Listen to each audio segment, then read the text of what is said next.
Hello cockroaches. सो आज का जो प्रोटेस्ट था वो काफ़ी बड़ा था, काफ़ी सक्सेसफुल था, बहुत ही ज़्यादा जनता आई हुई थी। तो हमारा पीसफुल आंदोलन दिन ब दिन बड़ा होते जा रहा है। और अब मैं बात करना चाहता हूँ जो आज घटना हुई। तो देखिए ये सारी ना टैक्टिक्स है, सारे ना तरीके हैं हम लोगों को डराने के, धमकाने के और मुद्दे से भटकाने के। तो हमें कहीं से भी मुद्दे से नहीं भटकना है। हमारा एक ही मुद्दा है कि धर्मेंद्र प्रधान को रिज़ाइन करना पड़ेगा। जो 1 करोड़ बच्चों के साथ अन्याय हुआ है, जिन बच्चों ने सुसाइड की है, उसके लिए उनको तो रिज़ाइन करना ही पड़ेगा। तो आप एक बार नहीं 10 बार हमले करवाइए, एक नहीं 10 थप्पड़ मारिए, लेकिन फिर भी हम बोलते रहेंगे कि धर्मेंद्र प्रधान आपको तो रिज़ाइन करना ही पड़ेगा। तो कोई भी डिस्ट्रैक्ट नहीं होइए, अपने मुद्दे पर टिके रहिए। हमारा मुद्दा है Dharmendra Pradhan should resign and no बडी वो चाहे कितने भी हाथ उठा ले, हम अपनी तरफ से हाथ नहीं उठाएंगे। हमारी मूवमेंट पीसफुल है और हम इस मूवमेंट को पीस एंड लव के साथ ही आगे बढ़ाएंगे। And to the haters I want to say get well soon. Jaipur के शहीद स्मारक पर मंगलवार को उस वक्त हंगामा मच गया जब कॉकरोच जनता पार्टी के संस्थापक अभिजीत दीपके पर कुछ युवकों ने हमला कर दिया और उनके साथ मारपीट करते हुए थप्पड़ जड़ दिए।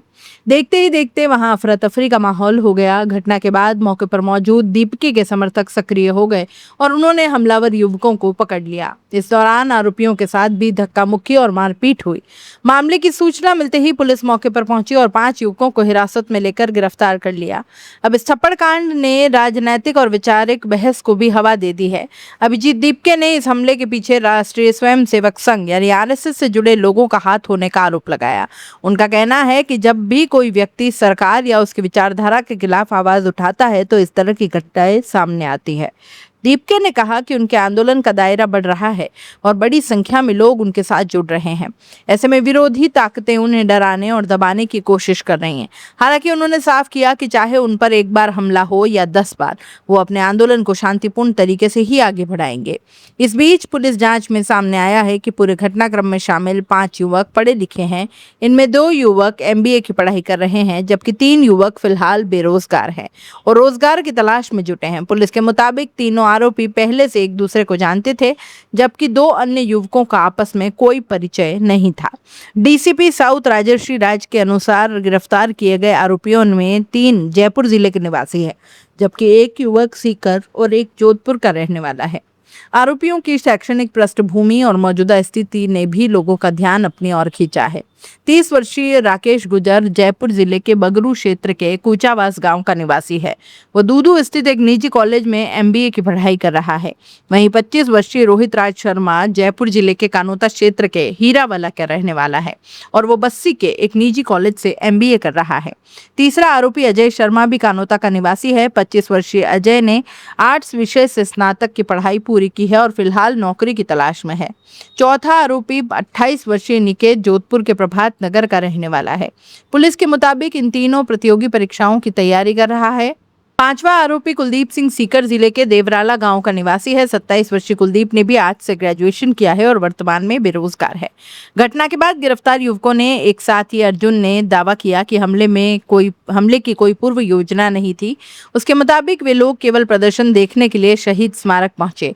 वहां उन्हें ऐसी बातें सुनने को मिली जिनसे उन्हें लगा कि हिंदुत्व और समाज की जातियों के आधार पर बांटने की कोशिश की जा रही है। इसी वजह से उनका गुस्सा भड़क गया और स्थिति नियंत्रण से बाहर हो गई।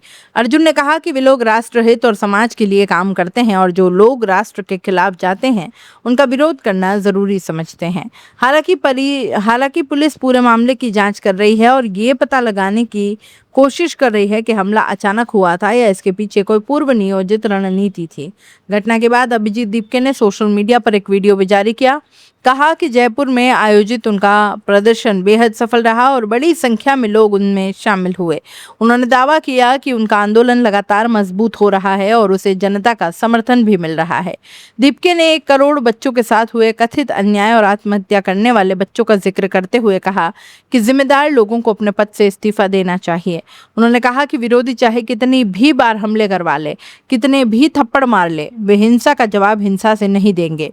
उन्होंने कहा कि आंदोलन शांति, प्रेम और लोकतांत्रिक मूल्यों के आधार पर आगे बढ़ेगा। यहाँ तक कि उन्होंने अपने विरोधियों और आलोचकों के लिए भी संदेश देते हुए कहा कि वे उनसे नफरत नहीं करते और केवल इतना कहना चाहते हैं गेट वेल सून। उधर पुलिस ने 5 आरोपियों को गिरफ्तार कर लिया है और उन्हें अदालत में पेश करने की तैयारी की जा रही है। पूरे मामले पर सबकी निगाहें टिकी हुई है। सवाल सिर्फ एक थप्पड़ का नहीं बल्कि उस सोच, उस गुस्से और उस वैचारिक टकराव का है जो सड़क से लेकर सोशल मीडिया तक लगातार दिखाई दे रहा है। आने वाले दिनों में जांच के बाद ये साफ होगा कि ये महज अचानक भड़का विवाद था या इसके पीछे कोई बड़ी कहानी छिपी हुई है।